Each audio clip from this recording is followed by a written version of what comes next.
નડિયાદના રામોલ વિસ્તારમાં નકલી પોલીસ બની છે। છેતરપિંડી કરનાર ગઠિયો ઝડપાયો છે। પરેશ ચૌહાણ નામના આરોપીએ પોતે ક્રાઇમ બ્રાન્ચમાં ફરજ બજાવતો પોલીસ કર્મચારી હોવાની ઓળખ આપી એક મહિલાથી 6 લાખ રૂપિયા પડાવ્યા હતા। મહિલાના પતિ મહારાષ્ટ્રની જેલમાં બંધ હોવાથી જામીન કરાવી આપવાની લાલચ આપી રૂપિયા લીધા હતા। મહિલાને શંકા જતા સમગ્ર મામલે રામોલ પોલીસમાં ફરિયાદ નોંધવામાં આવી હતી। સીસીટીવીના આધારે તપાસ કરતા આરોપી પોલીસમાં ન હોવાની હકીકત સામે આવી। પોલીસે ગુનો દાખલ કરી આરોપીની ધરપકડ કરી છે।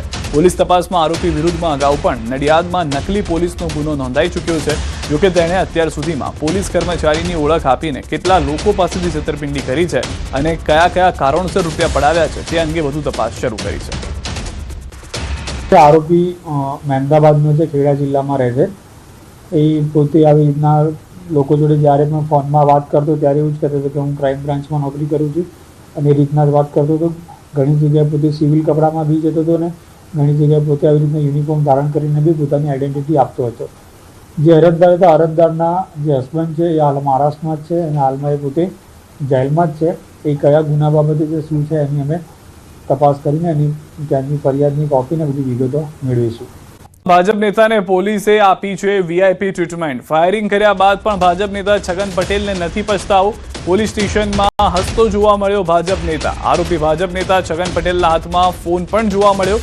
આરોપી પાસે ફોન કેવી રીતે આવ્યો તેને લઈને સવાલ। શું પોલીસ ભાજપ નેતાને આપી રહી છે વીઆઈપી ટ્રીટમેન્ટ? તેવા સવાલો પણ હવે ઊભા થઈ રહ્યા છે।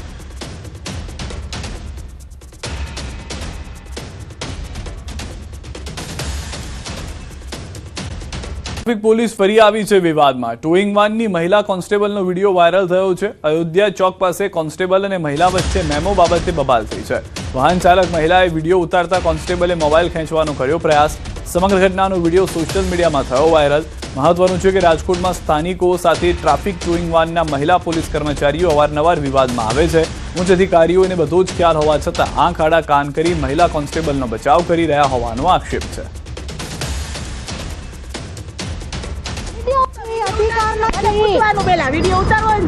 અધિકાર નથી। જેને કરવો એને કરો, અધિકાર નથી તમને, બરોબર? મારી ગાડી અટતો ને હેલ્પ કરા રાડુ પાડમાં લાવ કેને ફોન કરવો કરો, હું બોલાવીશ। બોલાવો, જેને બોલાવો એને બોલાવો। કયા ગુનામાં તમે ગાડી લીધી? ઈ કેને મારી બધી કઈ આપણે બધી કરી દઉં તમને। એટલે હાથ ચાલાકી કરતી ની જરા રાડુ પાડમાં વિડિયો ઉતારવાનો, વિડિયો ઉતારો, બધા ઉતારો। હું જોઉં છું કોણ કોણ આવા કેટલા વિડિયો ઉતરે છે। ઉતારો, બધા વિડિયો ઉતારો।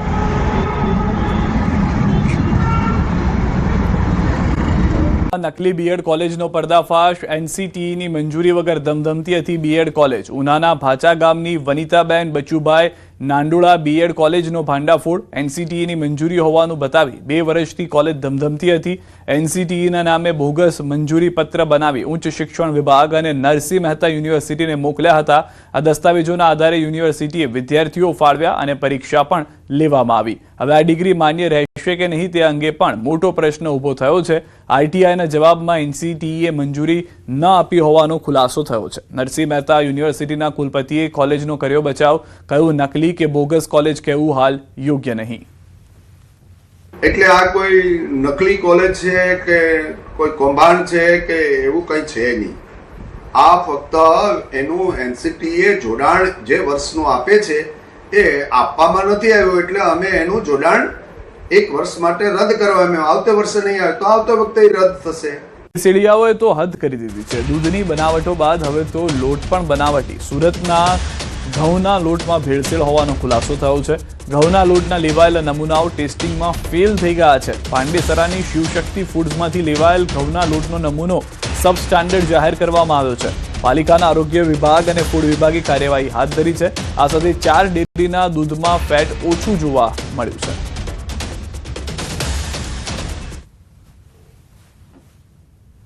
સુરત મહાનગરપાલિકાના ફૂડ વિભાગ દ્વારા સુરત શહેરમાં ખાદ્ય ચીજોનું ઉત્પાદન, વેચાણ અને સંગ્રહ કરતી સંસ્થાઓની તપાસણી કરી તેમાંથી શંકાસ્પદ નમૂનાઓ લઈ પૃથ્થકરણ વચ્ચે લેબોરેટરીમાં મોકલવાના હોય છે। ગત અગાઉના સમયમાં જે નમૂનાઓ લેવામાં આવે તેમાંથી કુલ 6 નમૂના સબ સ્ટાન્ડર્ડ જાહેર થયેલ છે। સીડિયાઓએ તો હદ કરી દીધી છે। દૂધની બનાવટો બાદ હવે તો લોટ પણ બનાવટી। સુરતના ઘઉંના લોટમાં ભેળસેળ હોવાનો ખુલાસો થયો છે. ઘઉંના લોટના લેવાયેલા નમૂનાઓ ટેસ્ટિંગમાં ફેલ થઈ ગયા છે. પાંડેસરાની શિવશક્તિ ફૂડ્સમાંથી લેવાયેલ ઘઉંના લોટનો નમૂનો સબ સ્ટાન્ડર્ડ જાહેર કરવામાં આવ્યો છે. પાલિકાના આરોગ્ય વિભાગ અને ફૂડ વિભાગે કાર્યવાહી હાથ ધરી છે. આ સાથે 4 ડેરીના દૂધમાં ફેટ ઓછું જોવા મળ્યું છે.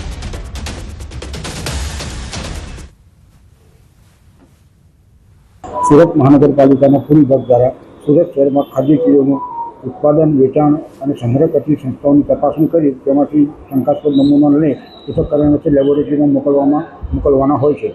ગત અગાઉના સમયમાં જે નમૂનાઓ લેવામાં આવે તેમાંથી કુલ 6 નમૂના સબ સ્ટાન્ડર્ડ જાહેર થયેલ છે.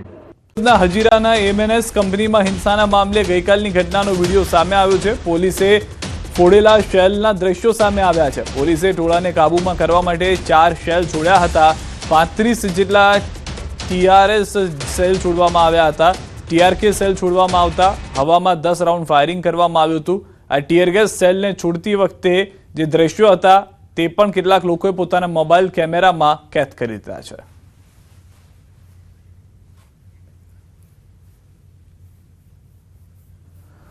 जब पुलिस को स्विफ्ट एक्शन लेना पड़ा और हमारे तरफ से 10 राउंड फायरिंग एयर में की गई, 6 हैंड ग्रेनेड का यूज़ किया गया एवं 36 गैस शेल्स हमने फायर किए.